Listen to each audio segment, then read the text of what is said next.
Welcome to the Bumblebee channel, where today we have a video about the top 10 disturbed royal family members that went mad. Number 10 is Eric XIV. That's a lot of Erics to get to 14, and it's a lot of paranoia in his case. The Swedish king survived 3 years of ruling before he lost his mind, first taking the throne in 1560, and then having his life taken in 1577. In 1563, when the crazy struck, Eric became violent and paranoid, rubbing his nobility and court members the wrong way until he pulled a daring move, imprisoning the Stur's noble family for allegedly plotting against him. However, he quickly came to the conclusion that the incarceration wasn't enough and decided to have them killed instead. Eric himself participates in their grisly deaths, and after their death sentences, Eric wandered outside to the woods and disappeared for 3 days. This led to open conflict between Sweden's nobility and Eric, who was eventually dethroned and imprisoned by his despised half-brother John in 1569. The former king languished in prison for the next 7 years before being put out of his misery in 1577. Turns out Eric's paranoia may have been onto something. After the 20th century exhumation, forensic scientists determined Eric died from his pea soup being poisoned. Number 9 is the Glutton, a nickname for King Alfonso, also called the Grinning Moron. A nickname he earned from doing things like wearing 6 hats at once, tiered Mad Hatter style, or because he visited all the nunneries around to offer himself up as a willing bedmate. This is also the king who famously saw his 2 older siblings die, and instead of crying, he cheered and went, "Hooray, now I will be the king of Portugal." All of this perceived madness allegedly comes from how Alfonso was ill as a child, and it left him partially paralyzed and mentally unstable. Unfortunately, he found pleasure in violence, and this made for a bad combination, especially when a local boy named Antonio, who liked to whip stones at people, offered the king knives and said he should join. Alfonso's mother tried to stop her son, who now went out at night and tormented the poor villagers and forbade Antonio to enter the palace. Deprived from Antonio's company, Alfonso became completely unmanageable and refused to eat food like a brat. So they let Antonio back in. He soon established himself in a room next to Alfonso and began to lead the king on nightly excursions, jumping respectable citizens and raiding taverns. This goes on for years until his mother dies and Antonio is sent away. Then Alfonso focuses his attention onto food. At the age of 23, Alfonso was incredibly large thanks to gluttony. He used to take his meals in bed and usually ate and drank so much he was sick afterwards. Ministers ruled on behalf of the screw-loose Alfonso for years, but they still tried to make Alfonso behave like a king. Told what to do, he did it. Told what to say, he said it. Still, his way of life infuriated the Portuguese clergy, so they find him a wife hoping it'd calm him down. Instead, they annul, and she marries his younger, hotter brother, and the two begin planning a coup. In his final days, like many of the other monarchs on this list, he was confined. It was said he wore a groove in the floor from pacing since he couldn't do anything else. Number 8 is Snotty King. Unlike Alfonso, who victimized the nearby villages, France's King Charles IX actually went after others in his court, including his sisters and even animals. Charles had a disfiguring birthmark between his nose and upper lip, giving him the nickname the Snotty King, and he was given to fits of rage and sadism, though he was a mama's boy to his regent Catherine de Medici, who literally ran this country even once the king grew up. In 1561, at the age of 10, Charles took the throne after all eligible heirs had died, through no fault of his own. As he grew up, Charles became tall and physically strong, but his physical and mental problems increased with age, and as one suffered, so did the other. Charles was unbalanced to the point of insanity, and his anger was solved through violence or death that only Margot, his youngest sister, knew how to calm. If she wasn't around, someone would hand him a bow and arrow and say, "Hey, go hunt some deer nearby." However, things like hunting and field sports didn't satisfy his bloodlust, and that's exactly what it was, bloodlust. To quote Charles himself, he preferred to use the knife because he liked the blood and wanted to see it spurting out of animals. Shudder. So he fed this lust by dismembering domestic animals. He also liked lashing people until they bled, or going down to the blacksmith to beat out weapons for his armory until he was prostrate with exhaustion. Then he'd go use them on more animals, or people. Number 7 is Feodor the Bell Ringer, who was the son of Ivan the Terrible and wasn't thrilled about ruling and left most of it up to his brother-in-law Boris Godunov. This would-be ruler is remembered for having next to no neck and spindle legs that made him shuffle in a stooped manner. That and his glazed vacant gaze paired with a permanent guileless smile that was variously ascribed to religious ecstasy or simple-mindedness, depending on the observer's point of view. Suffice it to say, even Ivan the Terrible knew his son was missing a few screws. So, anticipating his own death, Ivan had tried to smooth the path for his humbly gifted son by creating a 5-member advisory council to help him rule, which is how Boris ends up in charge. Because Feodor didn't just not know how to rule, but he wasn't interested in doing so. In the 16th century Russia, feeble-mindedness was considered an especially inspired and childish form of wisdom, a foolishness in Christ. Apparently in the olden days, Russians characteristically typically looked at these persons with respect, if not reverence. This is why, unlike so many kingdoms on this list, Feodor wasn't just tossed in a room and left to rot. Homeboy actually dies peacefully in his bed. Feodor spent most of his time praying, visiting monasteries and churches throughout the realm, and of course, what he was named for, ringing the bells that called the faithful to mass. Number 6 is Maria of Portugal. She starts as Maria the Pious, the first undisputed queen regent of Portugal and the first monarch of Brazil, who spent the first 10 years of her reign as an eloquent and respected leader. Then 1786 rolls around and she needs to be carried back into her castle due to a random state of delirium that hits her. Unfortunately, that wouldn't be the last. In 1786, Maria loses her husband/uncle, her eldest son and heir, her only daughter, and then her confessor consecutively. Maria had already been in a fragile state, but their losses caused her to nosedive into religious delirium, convinced she was going to hell for the sins of her father, claiming to see his black and charred corpse dragging itself along hallways of her home, or in her mind's eye, being tormented by demons. Visitors to her apartments would complain that they were tired of her constant screaming and wailing, which was only amplified by the bloodletting that was meant to cure it. According to some reports, she also became rather fond of wearing really tiny clothing. Number 5 is Charles the Mad. There's many crazy rulers named Charles. Maybe it should have been written off as a royal name at this point. But this Charles may have been mad because of schizophrenia, which nobody in his time would have understood or treated accurately. Honestly, much of the same can be said for multiple rulers on the list, as their afflictions were caused by mental illnesses and not always by the fact their parents were also their aunt and uncle. Charles didn't really become crazy at any given point, rather grew into it. He believed he was made of glass, liable to shatter at any moment. To prevent himself from shattering, the king had iron rods sewn into his clothing, the world's first Iron Man, so suck it, Tony Stark. In 1392, Charles attempted to kill his own friend and then got confused as to what was happening while he did it. Coming to, he thought someone else had jumped his friend, so he took an army after the supposed perpetrator. Then he falls back into the same weird state he was in when he tried to kill his friend in the first place and cuts down 4 of his own men. The others have to drag their king from the horse to get him to stop, at which point he enters a catatonic state and has to be wheeled back to the castle in a cart. They concluded that he was probably just under a lot of stress, as it was the first time Charles had really shown signs of not being totally right in the head. In the following years, Charles would go through episodes of forgetting people's names, including his own, and the fact he was king, when he wasn't running through his castle pretending to be a wolf and howling at people. He was later removed from power for acting insane, but not dethroned, since Charles the Mad lived for some 30 years after his first fit of the crazies, while his brother started a civil war for his throne. Number 4 is the Zhengde Emperor. This Ming Dynasty ruler is one of their most notorious. Unfortunately, not for good reasons to end up on this list. Speaking of, if you're enjoying, maybe take a second to subscribe to The Hive to stay up to date, because we have plenty more lists like this. The Zhengde Emperor was renowned for both his foolishness and his cruelty, despite making some major campaign and political decisions that benefited his country. When he wasn't, well,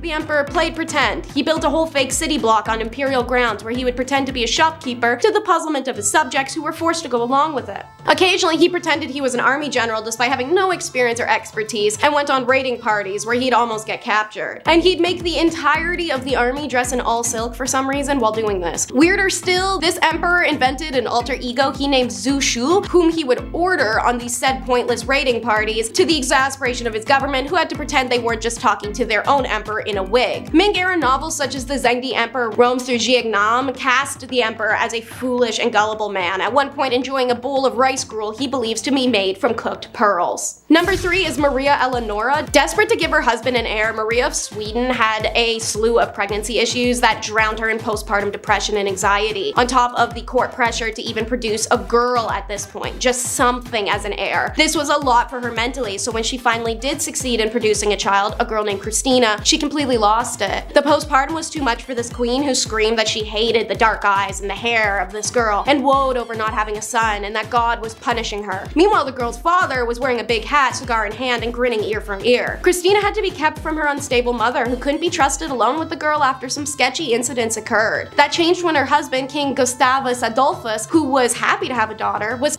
battle less than 2 years later. Maria Eleonora responded with hysterical grieving. She shrieked in despair. She was inconsolable, lamenting her cruel fate to be robbed of the light of her life while they were still both so young. That grief, however, included keeping her husband's body above ground for 18 months so she could periodically touch it, cuddle it, and kiss it, you name it. All the while, she made Christina sleep under a golden casket that contained her father's heart. But their relationship improved after that, and miraculously, Christina grew up to be a functioning woman and queen. Number 2 is Mustafa of Turkey. This is one where crazy can't be blamed on the dude himself or the parents being siblings, but rather the classic sultan tradition of locking the royal family away in cages to keep them from usurping the throne. Mustafa I was locked inside gilded cage for 10 years and was actually spared the usual fate of death by his elder brother Ahmed. After his brother died heirless, Mustafa's released from his golden cage, but then he's sent back just a few months later when his brother's son took the throne instead. Apparently, Mustafa was very neurotic from living in fear of sudden death while locked in a box for 14 years. When his nephew was in a coup just after 4 years, later in 1622, Mustafa was once again dragged from the safety of his cage to have the crown plopped on his head. He was frequently found running through the palace, knocking on doors and screaming for his dead nephew to come back and rule Turkey again. Many doctors treated Mustafa, but his condition only worsened. He was often seen talking to imaginary people and fed coins to fish and birds. What completely convinced the viziers that something was off was when, during a court meeting, Mustafa yanked on their beards and tossed off their turbans as part of a fit. He was dethroned after 3 months of rule because he refused to bed a woman and concerns for an heir flourished. That, and he was nuts. Number 1 is George III, who made it 28 years before he was first hit with his mental illness in 1788, which we now believe to be a case of acute porphyria, anxiety, hallucinations, severe pain, nausea, vomiting, palpitations, high blood pressure, numbness, muscle weakness, brown or red urine, and blindness are some of these diseases' many symptoms, and they were ones all found in this wacky king. I said it first hit in 1788, and it hit hard. The king was gibbering for hours on end and foaming at the mouth. Symptoms deemed serious enough for a bill to be drawn up in Parliament for his son, George I, to become regent. Before the bill could pass, George, the initial one, recovered from his senses, and all was well with the king for the next 11 years. He had a small relapse in 1801 and 1804. Then in 1810, his mental illness came down hard and it never left again. This intelligent, polite family man had turned into a raving lunatic. A visitor to Windsor was astonished to watch the king bury a stake near the castle, believing it would grow into a beef tree. Another saw the king trying to shake hands with an oak tree, believing it to be the King of Prussia. His doctor, Francis Willis, believed the root cause of the mental illness was overexcitement and intended to cure the king by strictly controlling his behavior. If the king acted up, Willis ordered the servants gag him and place him in a straitjacket and leave him to thrash around, making incomprehensible noises until he calmed himself down. When the king behaved himself, he was rewarded by being allowed to see members of his family. When he misbehaved, it was back into the straitjacket. Even mealtimes became a carrot and stick exercise. When George was bad, he ate mushed up food from a wooden spoon. When he was good, he got to use cutlery. The final blow came in 1810. Already almost blind due to cataract, the king suffered a final catastrophic mental breakdown that left him permanently gone. He would babble for hours, lost the ability to walk, and eventually succumbed to dementia. Towards the end of his life, he was incapable of understanding anything, such as the death of his beloved wife, and lived as a long-haired, bushy-bearded recluse in Windsor Castle until his death from pneumonia in 1820. Well, that's the end of today's video. Thanks for watching, viewers. Drop some likes and some comments below. I'll see you again another time.